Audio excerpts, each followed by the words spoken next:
Again, it's a rainy day in the neighborhood. So gas refrigeration. I was first exposed to gas refrigerators when I was a kid through my grandparents. My grandpa used to be a gas man. And my other set of grandparents, back year before I hatched, built a camp out on an island where there was no power at that point. There was one generator on that island at that point in time, actually. So everything was run on gas. And that was the first place I ever saw a gas refrigerator. I thought that was pretty cool. So I've always had that in the back of my mind. And it worked good. So here in this building, if you go back 3 or 4 videos, something like that, you'll see replacing the old gas refrigerator with the new gas refrigerator. Why am I running gas?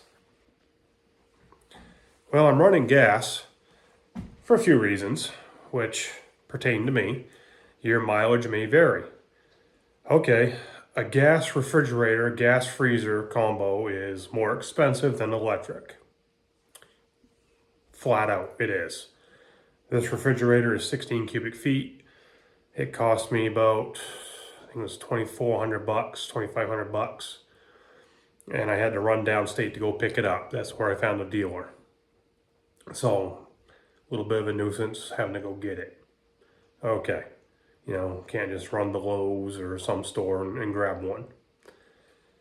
And of course, you can't just plug it in the wall. You could have a gas line run for it. You got to be able to deal with hooking it up or get somebody to hook it up for you that knows what they're doing. Okay, I can handle that.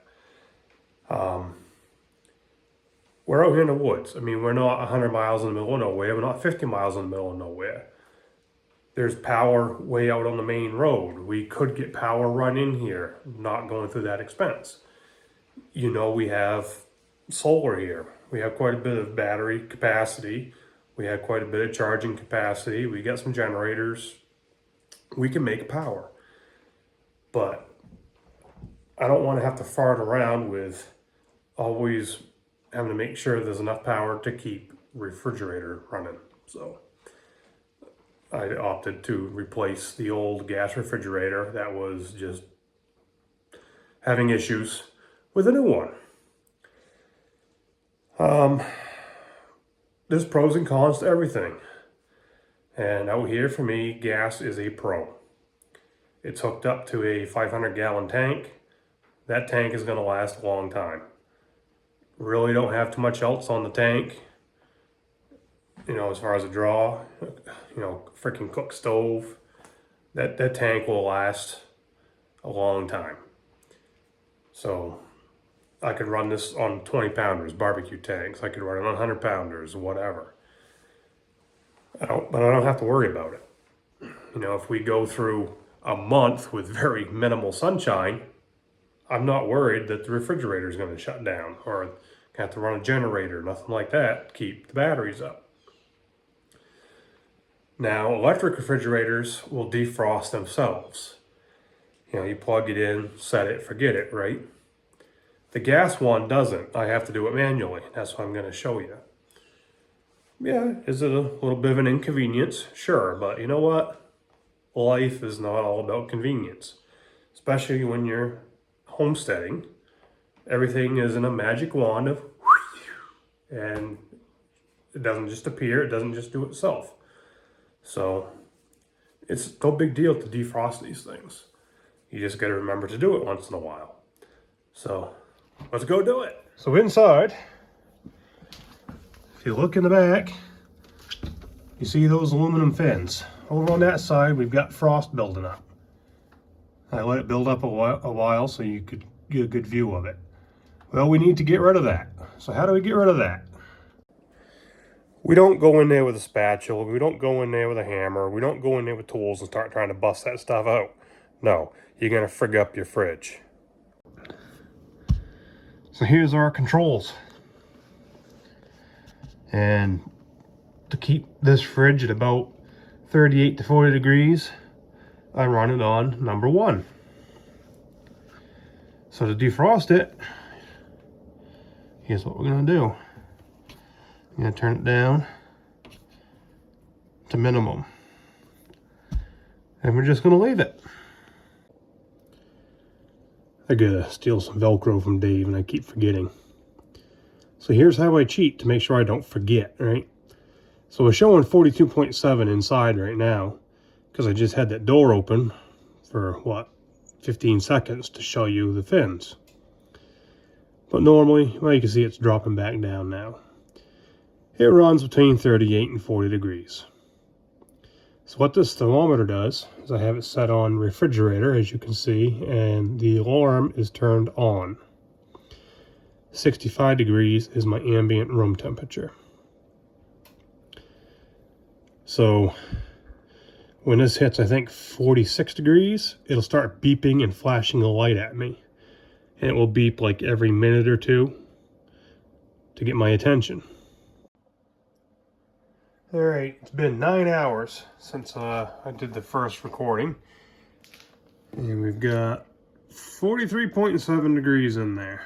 So not even close to tripping the alarm on this thing yet.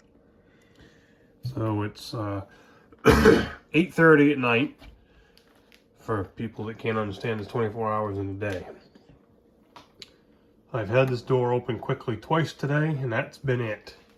So let's see what we look like inside compared to what we had this morning. There we go. I just heard them 2 chunks fall, actually. So I got one more chunk up in there, and I can probably just pull that out with my fingers. That piece right there. Yeah, look at that. Just drop it in the bottom. So something like that, you know, go ahead and pull that stuff out with your hands. You might have to wipe up a little bit of a mess down the bottom, no big deal.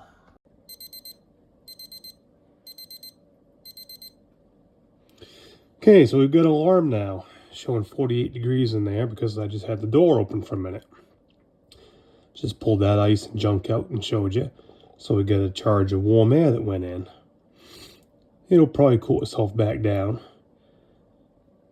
So for now, I'm just going to turn the alarm off so it doesn't drive me nuts. And then take my control, turn it back up to number 1. There we go. So I heard the burner light back up. Here's the exhaust tube for the burner. I can feel the heat coming out. No, I'm not scared about carbon monoxide.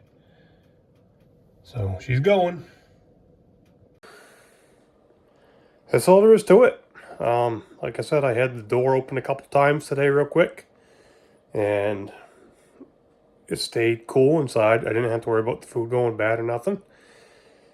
So you don't want to do this during the daytime if you're going to have kids or somebody opening the door all the time.